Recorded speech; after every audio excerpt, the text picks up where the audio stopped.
The old toy shop on the corner of Willow Street had been abandoned for years, its windows coated in dust, its wooden sign swinging in the wind with an eerie creak.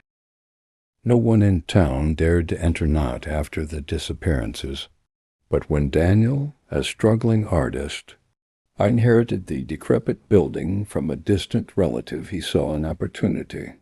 He planned to restore the shop, turn it into a workshop for his wooden sculptures. On his first day inside, he found the air thick with the scent of rotting wood and something sickly sweet, like decaying flowers. As he explored, he found them, puppets, hundreds of them, hanging from the ceiling, slumped against shelves, stacked in dusty crates. Their glassy eyes seemed to follow him as he moved. Some wore painted grins, others had frozen expressions of sorrow.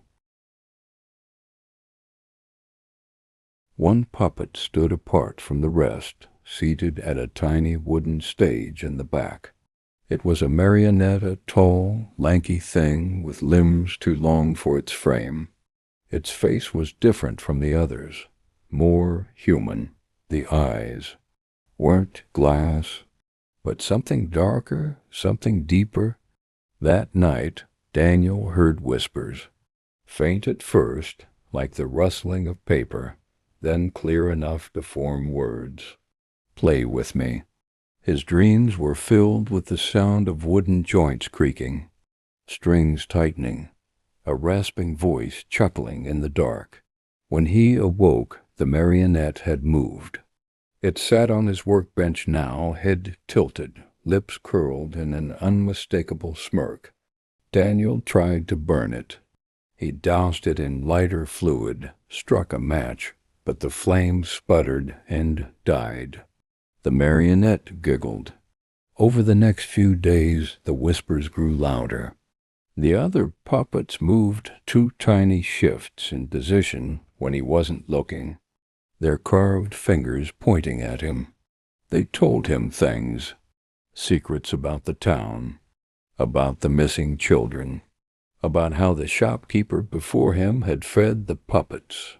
One night, Daniel found himself standing before the wooden stage, unable to move as the marionette danced. Its limbs jerked unnaturally, its head lolled, but its black eyes never left his. "We need a new friend," it whispered. The strings lifted, snaking toward him. He felt his body go rigid, his arms rise against his will. Something coiled around his wrists, tightening, pulling. He screamed, but his voice came out hollow, wooden. The next morning the toy shop remained silent. The townspeople would later claim they had heard something the night before laughter, the sound of tiny feet scurrying across wooden floors.